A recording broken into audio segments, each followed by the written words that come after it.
मतलब के बिना कोई नहीं प्यारा, स्वार्थ के बिना कोई नहीं प्यारा। ये मानव शरीर का कोई भरोसा नहीं, ये कब हमारे से छूट जा। कबीर साहब कहते हैं कि श्वास उसास में नाम जपो, वही व्यर्था श्वास मत खो, और ना जाने इस श्वास का आवन हो कि ना हो। और फिर बताते हैं कि वह पृथ्वी पति चकवे गए जिनके चक्कर चलंत, ये रावण श्रीखे कौन गिने ऐसे गए अनंत। इसी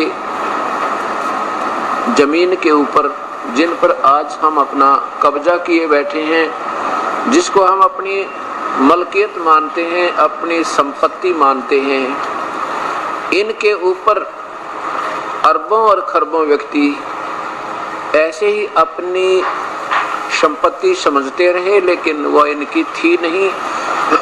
वो चले गए, संपत्ति ज्यों की त्यों यही है। इस बारे में परमात्मा कहते हैं कि काया तेरी है नहीं, ये माया कहां से हो। नादान, जब तेरा शरीर अपना नहीं है तो संपत्ति तेरी कैसे मान लिया आपने, ये भी जाना है तेरे हाथ से छूट जाएगा। काया तेरी है नहीं, ये माया कहां से हो। चरण कमल में ध्यान रखो, इन दोनों को खो। खो का मतलब ये है कि इन दोनों को भूल जा, कि ना तो शरीर तेरा है, ना ही तेरी संपत्ति और संतान है।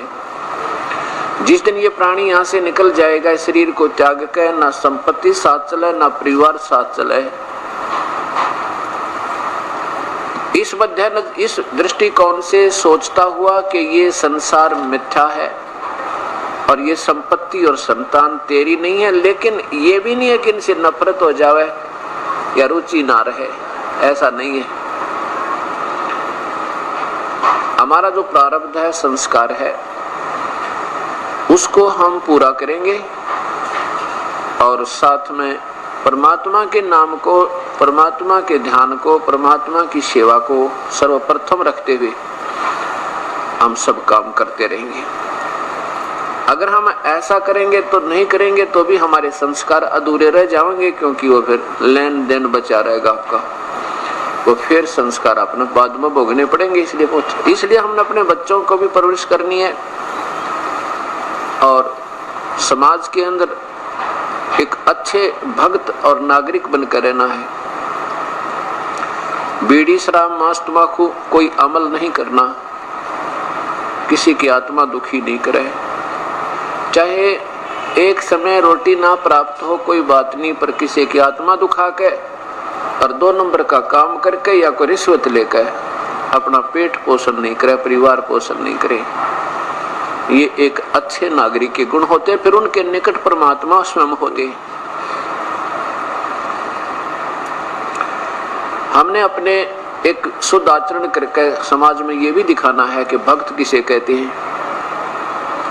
यदि हमारे कर्मों में, हमारे कर्तव्यों में आम नागरिक जैसी ही भनक आती रही, ऐसी झलक आती रही,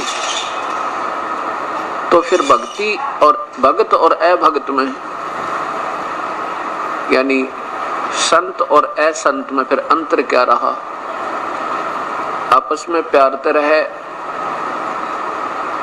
किसी प्रकार भी अपनी आपस में, जैसे परिवार के अंदर जो बड़े भी होते हैं छोटे भी होते हैं, उन सब का सहयोग लेकर चले। कबीर साहब कहते हैं, एक ने कही दूसरे ने मानी, और कह कबीर दोनों ज्ञानी।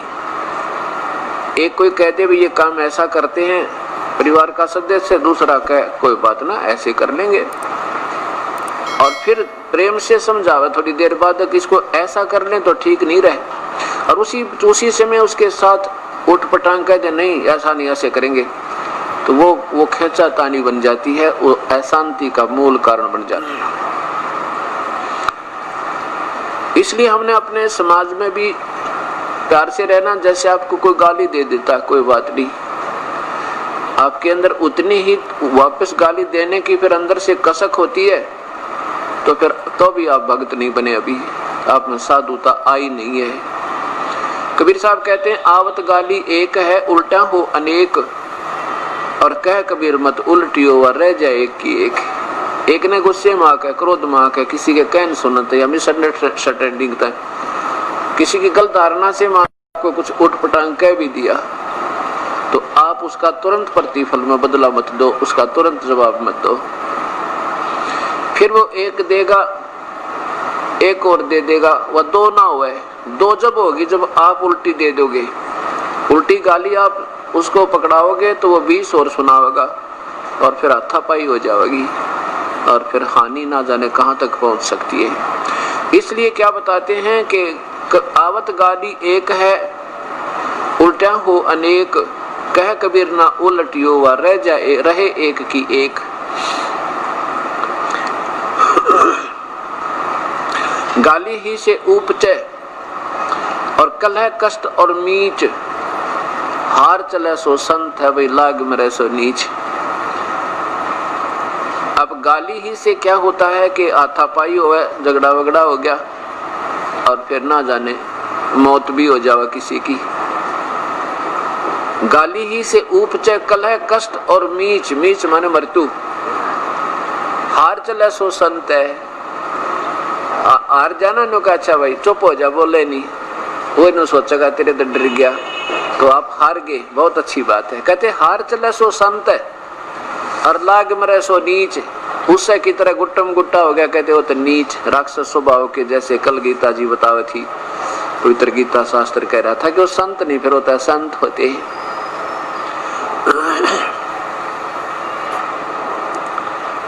अब हमने अपने संस्कारों को भी पूरा करना है, साथ में अपने अंदर बहुत ज्यादा सुधार लाना है,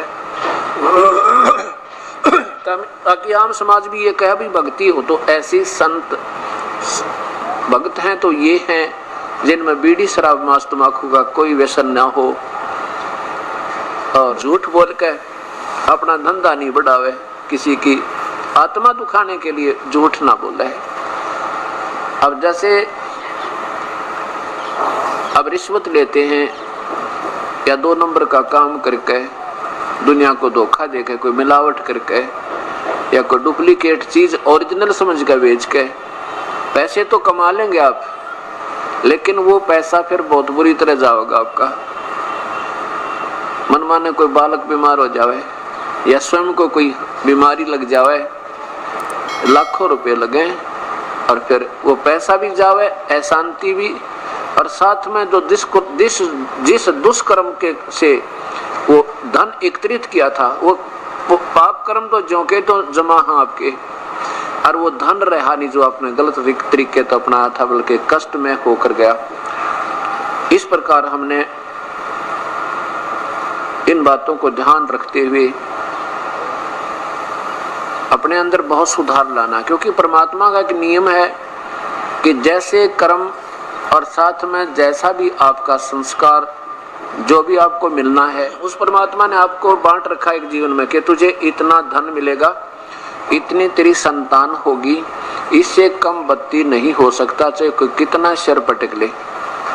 उससे अधिक करने के लिए यदि हम चेष्टा करते हैं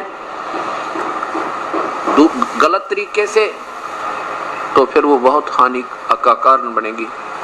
लेकिन प्रभु को याद रखते हुए, परमात्मा के संविधान को सामने रखते हुए अपना प्रयत्न जरूर करे, दैनिक कर्म अवश्य करता रहे, प्रभु पर छोड़ दे इसका लाभ और हानि।